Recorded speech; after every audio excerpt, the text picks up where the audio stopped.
Hi friends, അസ്സലാമു അലൈക്കും. Welcome to my channel. എല്ലാവർക്കും സുഖമല്ലേ? ഞാൻ സുഖമായിട്ടിരിക്കുന്നുണ്ട്. അപ്പോൾ രാവിലെ തന്നെ ക്ലീനിങ്ങും കുക്കിങ്ങും എല്ലാം തുടങ്ങാൻ ആരംഭിച്ചു. അതിന് മുമ്പ് ഒരു ചായ കുടിച്ച് തന്നെ തുടങ്ങാമെന്ന് വിചാരിച്ചു. അങ്ങനെ ചായ എല്ലാം പാസ്സാക്കി.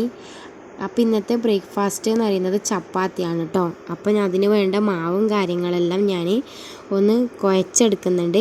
അപ്പോൾ ആദ്യമായിട്ടാണ് എൻ്റെ വീഡിയോ കാണുന്നുണ്ടെങ്കിൽ സബ്സ്ക്രൈബ് ചെയ്യാനും ലൈക്ക് ചെയ്യാനും കമൻറ്റ് ചെയ്യാനും മറക്കല്ല കേട്ടോ. വീഡിയോ മുഴുവനായും കാണാൻ ശ്രമിക്കാം കേട്ടോ. ചപ്പാത്തിക്ക് കുഴച്ച ശേഷം ഇങ്ങനെ ബോൾസ് കാര്യങ്ങൾ ആക്കിയിട്ടാണ് കേട്ടോ ഞാൻ ചൂടാക്കിയത്. അതാകുമ്പം നമുക്ക് പെട്ടെന്ന് ചുട്ടെടുക്കാൻ പറ്റും. അപ്പോൾ ഞാൻ പ്രസ്സിൽ അമർത്തിയിട്ടാണ് കേട്ടോ ചുടൽ. കൈകൊണ്ട് പരത്താൻ എങ്ങനെയായാലും അത് ഇന്ത്യൻ്റെ മാപ്പ് മാതിരിയാവും, ഒന്നും റെഡി ആവില്ല. അപ്പോൾ ഞാൻ അതുകൊണ്ടാണ് അച്ചിലമർത്തുന്നത്. അപ്പോൾ ഞാൻ ഓരോന്നും ഇങ്ങനെ പത്തിരി കല്ലിൽ ചുട്ടെടുക്കുന്നുണ്ട്.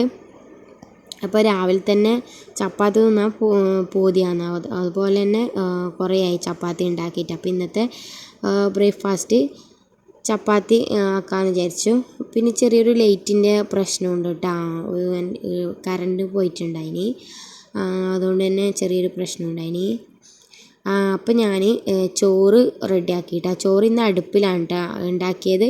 അപ്പോൾ രാവിലെ തന്നെ ചോറ് അടുപ്പിൽ വെച്ചുകൊണ്ട് അതങ്ങനെ റെഡിയായി. അതിനുശേഷം ഞാൻ അടുപ്പ് തീ കത്തുന്നുണ്ടായിന്. അപ്പോൾ എന്നാൽ കുളിക്കാൻ വേണ്ടിയിട്ട് വെള്ളം വെക്കാൻ വിചാരിച്ച് കുട്ടികൾക്ക്. അപ്പം അങ്ങനെ അതും റെഡിയാക്കി. അപ്പോൾ ഞാൻ ഡെയിലി അത് തുടക്കുന്നതുകൊണ്ട് തന്നെ കാര്യമായിട്ട് കരിയോ കാര്യങ്ങളോ ഒന്നും ഉണ്ടായില്ല. പിന്നീട് വെട്ടത്തിൻ്റെ പ്രശ്നം നല്ലോണം ഉണ്ട്. ബൾബ് എന്തോ കരിഞ്ഞു പോയി തോന്നുന്നു പെട്ടെന്ന്. ഇനി ഉച്ചത്തേക്ക് വേണ്ടിയിട്ടുള്ള കറി ഉണ്ടാക്കണം. അത് ഞാൻ ഇന്നത്തെ കറി എന്ന് വെച്ചാൽ തേങ്ങയിലിട്ട കറിയാട്ടോ. എനിക്ക് പെട്ടെന്ന് ഉണ്ടാക്കാൻ പറ്റും. കാരണം മുമ്പെല്ലാം തേങ്ങക്കറി പറഞ്ഞാൽ എനിക്ക് ഭയങ്കര പണിയുള്ള കാര്യമാണ്. കാരണം കുറേ സമയം എടുക്കുന്ന പോലെ എനിക്ക് തോന്നുന്നു. പക്ഷേ എൻ്റെ ഉമ്മക്കൊരു വഴി പറഞ്ഞു പെട്ടെന്ന് ഉണ്ടാക്കുക. മിക്സിയിൽ ഇങ്ങനെ തേങ്ങയെല്ലാം ഒന്നൊക്കെ ഇട്ട് പക്ഷെ കൂട്ടാനും നല്ല ടേസ്റ്റ് തന്നെ, ഉണ്ടാക്കാൻ ഭയങ്കര എളുപ്പം തന്നെ. ഉമ്മ അത് പറഞ്ഞു പിന്നെ ഞാൻ അങ്ങനെയാണ് കേട്ടോ ചെയ്യൽ. അപ്പോൾ ഉച്ചത്തേക്ക് ഇന്ന് എന്തെങ്കിലും വറക്കാൻ എടുക്കാമെന്ന് വിചാരിച്ചാൽ പിന്നെ ഫ്രിഡ്ജ് തുറന്ന് നോക്കുമ്പോഴേക്ക് വെണ്ടക്ക കിട്ടി. എൻ്റെ 2 മക്കൾക്കും വെണ്ടക്ക ഭയങ്കര ഇഷ്ടമാണ് വറവ്. അതുകൊണ്ട് അത് തന്നെ ഉണ്ടാക്കാമെന്ന് വിചാരിച്ചിട്ട് ഞാൻ പിന്നെ അതിൻ്റെ സാധനങ്ങളെല്ലാം ഫ്രിഡ്ജിൽ നിന്ന് എടുക്കുന്നുണ്ട്. വെണ്ടയ്ക്ക ആകുമ്പോൾ രണ്ടാളും ചോറ് കഴിച്ചോളും. അവർക്ക് ഇഷ്ടമുള്ളതാണ് ഞാൻ അധികം വറവായിട്ട് ഉണ്ടാക്കൽ കേട്ടോ. അങ്ങനെ ഞാനത് കട്ട് ചെയ്തിട്ട് റെഡിയാക്കാമെന്ന് വിചാരിച്ചു. അപ്പോൾ ഞാൻ ഈ 3 ഒന്നാകെ കേട്ടോ കട്ട് ചെയ്യുക. അതാകുമ്പം പെട്ടെന്ന് കട്ട് ചെയ്തിട്ട് കിട്ടും. ഈ ഓരോന്നാകുമ്പോൾ കുറേ ടൈം പിടിക്കൂലേ. അപ്പോൾ ഞാൻ ഇങ്ങനെ കേട്ടോ ചെയ്യൽ. അപ്പം ഞാൻ ഒന്ന് മൊത്തത്തിലൊന്ന് കട്ട് ചെയ്തിട്ട് എടുക്കട്ടെ. അപ്പോൾ എൻ്റെ വീഡിയോ കണ്ടുകൊണ്ടിരിക്കുന്നെങ്കിൽ തീർച്ചയായും സബ്സ്ക്രൈബ് ചെയ്യാൻ മറക്കല്ല കേട്ടോ. ഒരുപാട് പേര് കാണുന്നുണ്ട്, സബ്സ്ക്രൈബ് ചെയ്യാൻ മറക്കല്ലേ. നിങ്ങളെ സപ്പോർട്ട് ഇനിയും എനിക്ക് വേണം. അപ്പം ഇന്നത്തെ പണി കുക്കിംഗ് എല്ലാം ഏകദേശം കഴിയാറായിട്ടാണ്. ഈ വറവും കൂടി ഒന്ന് റെഡിയാക്കി കഴിഞ്ഞാൽ അതൊന്ന് കഴിഞ്ഞ് അതിനുശേഷം കുക്കിംഗ് എല്ലാം കഴിഞ്ഞ ശേഷം പിന്നെ ഗ്യാസ് അടുപ്പും കാര്യങ്ങളെല്ലാം ഒന്ന് തുടച്ചെടുക്കണം. ഗ്യാസ് അടുപ്പ് ഒക്കെ എന്ത് കുക്ക് ചെയ്താലും അപ്പം തുടച്ചെടുക്കണം. ഇല്ല പിന്നെ ചെയ്യാമെന്ന് വെച്ചാലില്ല, എന്തെങ്കിലും മറിഞ്ഞോ എങ്കിൽ പിന്നെ അത് പെട്ടെന്ന് അത് ക്ലീൻ ആക്കാൻ കിട്ടില്ല. അപ്പോൾ ഞാൻ എന്താക്കുക അപ്പം തന്നെ ആ ഒരു ചുമരും കാര്യങ്ങളും എല്ലാം തുടച്ചെടുക്കും. കാരണം കടുവെല്ലാം പൊട്ടിത്തെറിക്കുമ്പോൾ എണ്ണ എല്ലാം ഇങ്ങനെ ഏറ്റവും പാടലുണ്ടാവില്ല. അപ്പോൾ അതിൽ ഞാൻ മൊത്തത്തിലൊന്ന് തുടച്ചെടുത്ത ശേഷം പിന്നെ കൗണ്ടർ ടോപ്പും കാര്യങ്ങളെല്ലാം ഞാൻ എന്താക്കി തുടച്ചെടുത്ത് പിന്നെ കഴുകാനുള്ള പാത്രമെല്ലാം ഞാൻ സിങ്കിലേക്ക് മാറ്റി വെച്ചിട്ടാണ്. അപ്പോൾ ഞാൻ എല്ലാ സൈഡും ഒന്ന് നന്നായിട്ട് കൗണ്ടർ ടോപ്പ് മൊത്തം ഒന്ന് തുടച്ചെടുത്ത് പാത്രം കഴുകി വെക്കുന്ന സ്റ്റാൻഡും കാര്യങ്ങളും ഞാൻ തുടക്കുന്നുണ്ട് കേട്ടോ. അപ്പോൾ അത് നമ്മൾ പാത്രം കഴുകിയിട്ട് അതിൽ വെക്കുമ്പം പിന്നെ നമ്മൾ വീണ്ടും കഴുകുമ്പോൾ അതിൻ്റെ വെള്ളം ഒന്ന് കളയണം. കാരണം വെള്ളം ആ ഒരു അടിയിലത്തെ പാത്രത്തിലുണ്ടാവും അതിൻ്റെ. അപ്പോൾ ഞാനതൊന്ന് ക്ലീനാക്കി. അപ്പോൾ അങ്ങനെയുള്ളത് നല്ല ഉപകാരമാണ് കേട്ടോ കിച്ചണിൽ എപ്പോഴും അങ്ങനത്തെ ഒരു ഉള്ളത്. അതില്ലെങ്കിൽ ഒരു നല്ല തടിച്ച ക്ലോത്ത് വെച്ചിട്ട് അതിൻ്റെ മുകളിൽ പാത്രം കഴുകി വെച്ചാലും മതി. ഒന്ന് ഉണങ്ങിയ ശേഷം അതൊന്ന് പിഴിഞ്ഞാർത്തിയിട്ടാലും മതി. അതിനുശേഷം പിന്നെ പാത്രം കഴുകാൻ വേണ്ടിയിട്ട് തുടങ്ങിയിട്ടാണ്. പാത്രം പെട്ടെന്ന് എനിക്ക് കഴുകിയെടുക്കണം. എനിക്ക് ഇങ്ങനെ സിങ്കിലിങ്ങനെ കൂട്ടി എടുക്കുന്നത് അങ്ങനത്തെ ഒന്നും ഇഷ്ടമല്ല. അപ്പോൾ ഉള്ളതിനെ അപ്പോൾ തന്നെ കഴുകി വെച്ചാൽ പിന്നെ സമാധാനം. പിന്നെ ഇതിങ്ങനെ കഴുകി വെച്ച ശേഷം ഉണങ്ങിയ ശേഷം കേട്ടോ ഞാൻ പിന്നെ പ്ലേറ്റും കാര്യങ്ങളെല്ലാം അതിൻ്റേതായ സ്ഥാനത്ത് എടുത്ത് വെക്കൽ.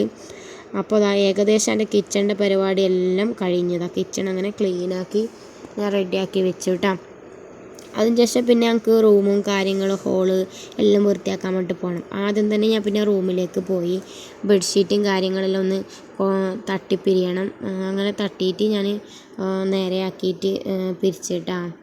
നമ്മൾ എപ്പോഴും ബെഡ്റൂം ക്ലീൻ ആക്കിയിട്ട് ഇടാൻ വേണ്ടിയിട്ട് ശ്രദ്ധിക്കണം കേട്ടോ.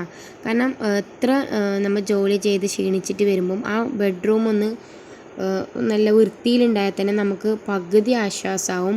പിന്നെ നമ്മൾ രാവിലെ തുടങ്ങുന്നതും രാത്രി അവസാനിക്കുന്ന ഒരേ ഒരു ഭാഗം നമ്മുടെ ബെഡ്റൂം അല്ലേ. അപ്പോൾ അതെപ്പോൾ നീറ്റാക്കിയിട്ട് ഇടുന്നതായിരിക്കും ഏറ്റവും നല്ലത്. കാരണം നമ്മളെ റൂമിൽ എത്ര അലമ്പായാലും ഈ ബെഡ്ഷീറ്റും കാര്യങ്ങളും ഒന്ന് നീറ്റ് ഉണ്ടായാൽ തന്നെ പകുതി റൂം വൃത്തിയാവും. അപ്പോൾ ഞാൻ ഒന്ന് എന്താ പറയുക ബെഡ്ഷീറ്റും കാര്യങ്ങളെല്ലാം ഒന്ന് കൊട്ടിപ്പിരിഞ്ഞിട്ടുണ്ട് കേട്ടോ. ശേഷം ഞാനൊന്ന് റെഡിയാക്കി. എനക്കെന്ന് വെച്ചാൽ ബെഡ്റൂം എപ്പോൾ നീറ്റായിട്ടുണ്ടായാൽ തന്നെ സമാധാനവും. കാരണം എന്തെങ്കിലും കിച്ചണിൽ പണിയെടുത്തിട്ടൊന്ന് കിടക്കാലാന്നിട്ട് വരുമ്പോൾ തന്നെ റൂമിൽ കാണുമ്പോൾ തന്നെ ഒരു ആശ്വാസം കിട്ടും. അങ്ങനെ ഞാൻ റൂം മൊത്തത്തിലൊന്ന് ക്ലീൻ ആക്കി ഇട്ടിട്ടുണ്ട്. കൊതുവല ഞാനൊരു സൈഡിലാക്കിയിട്ട് വെച്ചിട്ടുണ്ട്. രാവിലെ ഞാൻ ഇടാറില്ല. കാരണം വെച്ചാൽ കുട്ടികൾ പിന്നെ അത് രാത്രി ആകുമ്പോഴത്തേക്ക് 2 കഷ്ണമാക്കി വെക്കും. പിന്നെ തൊട്ടിലും കാര്യങ്ങളെല്ലാം ഞാനൊന്ന് സൈഡാക്കിയ ശേഷം പിന്നെ അടിച്ച് വരാൻ വേണ്ടിയിട്ട് പോയിട്ടാ. ഞാൻ റൂമും കാര്യങ്ങളെല്ലാം ഒന്ന് അടിച്ച് വരാൻ വേണ്ടിയിട്ട് പോയി. അപ്പോൾ മോനെ എണീച്ചിട്ടുണ്ട്. അപ്പോൾ മോനെ ഞാൻ ഉമ്മാൻ്റെ കയ്യിലാട്ടാക്കോ ആക്കിയിട്ടില്ല. അതിന് ശേഷമാട്ടോ ഞാൻ അടിക്കാൻ വേണ്ടി വന്നത്. കർട്ടൻ പിന്നെ ഞാൻ കർട്ടൻ പൊന്തിച്ച ശേഷം പിന്നെ വെളിച്ചം നല്ലോണം ആകുമ്പം സ്ക്രീനിൽ കിട്ടുന്നില്ല. അതുകൊണ്ട് ഞാൻ കർട്ടൻ താത്തിയിട്ട് അതുകൊണ്ടിട്ടാണ് ഞാൻ കർട്ടന് പൊന്തിക്കാത്തത്. അപ്പം ഞാനൊന്ന് ഹോളും കാര്യങ്ങളെല്ലാം ഒന്ന് അടിക്കാമെന്ന് വിചാരിച്ചു. കാരണം അടിച്ച് കഴിഞ്ഞിട്ട് പിന്നെ നമുക്ക് തുടക്കാൻ വേണ്ടിയിട്ട് പോകണം. അപ്പോൾ ആദ്യം അടിക്കൽ തന്നെ സ്റ്റാർട്ട് ചെയ്യാമെന്ന് വിചാരിച്ചു. അപ്പോൾ സ്റ്റെപ്പും കാര്യങ്ങളെല്ലാം ഉണ്ട്. അപ്പോൾ അത് ഞാൻ ഒന്ന് തുടച്ചെടുക്കുന്നുണ്ട്. മുകളിൽ റൂമില്ല, അതുകൊണ്ട് തന്നെ മുകളിൽ വൃത്തിയാക്കേണ്ടത് ഈ കാര്യമില്ല. സ്റ്റെപ്പും കാര്യങ്ങളെല്ലാം ഞാൻ പിന്നെ 2-3 ദിവസം കൂടുമ്പോൾ കേട്ടോ ഒന്ന് മുകളിൽ നിന്ന് അടിച്ച് വാരൽ. അപ്പോൾ ഞാനൊന്ന് എല്ലാ കാര്യങ്ങളും കുട്ടികൾ അതും ഇതെല്ലാം എടുത്ത് എറിഞ്ഞിട്ടുണ്ട്. അപ്പോൾ അതെല്ലാം എടുത്ത് വെച്ചോണ്ട് ഞാൻ പിന്നെ അടിച്ചുകൊണ്ട് ഇരിക്കുന്നുണ്ട്. അതാകുമ്പോൾ 2 പണിയും നടക്കും. എടുത്ത് വെക്കലും നടക്കും, അടിക്കലും നടക്കും. അപ്പോൾ ഞാൻ അതൊന്ന് മൊത്തത്തിലൊന്ന് വീട് മൊത്തം ഞാനൊന്ന് അടിച്ച് വാരിയിട്ട് കേട്ടോ.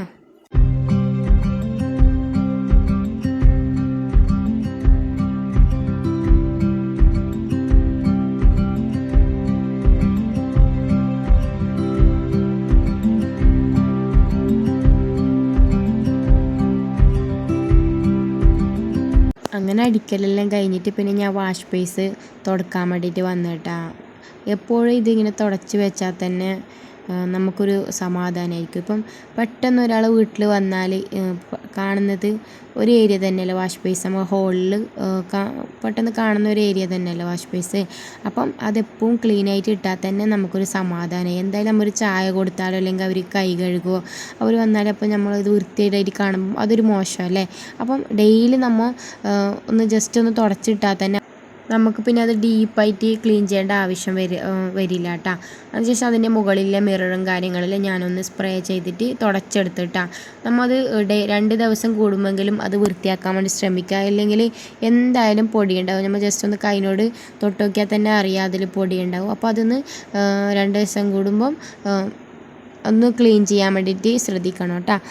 അപ്പോൾ ഞാൻ വാഷ് ബേസ് തുടക്കുന്നത് വീട് മൊത്തത്തിൽ ക്ലീൻ ആക്കുന്നതിന് മുമ്പായിട്ടായിരിക്കും കേട്ടോ ഞാൻ പിന്നെ വാഷ് ബേസ് തുടക്കുന്നത്. അതിനുശേഷം പിന്നെ ഞാൻ തുടക്കാൻ വേണ്ടിയിട്ട് കഴിഞ്ഞിട്ടാ. അപ്പോൾ ഞാൻ എപ്പോഴും തുടക്കും. എനിക്കെന്ന് വെച്ചാൽ വീട് എപ്പോഴും തുടച്ച് നീറ്റാക്കി വെക്കുന്നത് ഭയങ്കര സന്തോഷമുള്ള ഒരു കാര്യമാണ് കേട്ടോ. അപ്പം കൂടുതൽ കച്ചറയോ കാര്യങ്ങളോ പൊടിയോ അങ്ങനത്തെ ഒന്നും ഇല്ലെങ്കിൽ പോലും ഞാൻ ഡെയിലി തുടക്കും കേട്ടോ.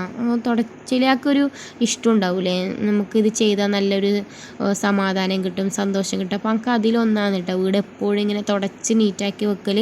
കുട്ടികളുണ്ടെങ്കിൽ പോലും ചെറിയ കുട്ടികളാണ്. ഇപ്പം എനിക്ക് 2 ആളും ചെറിയ കുട്ടികളാണ്. എന്നാലും പോലും ഞാൻ മാക്സിമം എപ്പോഴും വീട് ക്ലീനായിട്ട് ഇരിക്കാൻ വേണ്ടി ശ്രദ്ധിക്കും കേട്ടോ. അപ്പോൾ ഇത് മൊത്തത്തിലൊന്ന് തുടച്ച് കഴിഞ്ഞാൽ തന്നെ എൻ്റെ ഇന്നത്തെ ജോലി കഴിഞ്ഞിട്ടാണ്. അപ്പോൾ ഇന്നത്തെ വീഡിയോ ഇത്രയേ ഉള്ളൂ.